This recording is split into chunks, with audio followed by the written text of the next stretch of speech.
Se li trovo i bigliettini da visita, mi piacciono tantissimo.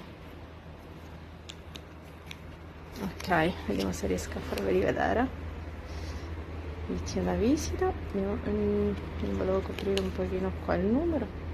Ok, sta veramente troppo carino. Allora vediamo se riesco con una mano a metterlo dentro. Sta carino, quindi dentro il calendario, insieme al calendario comunque.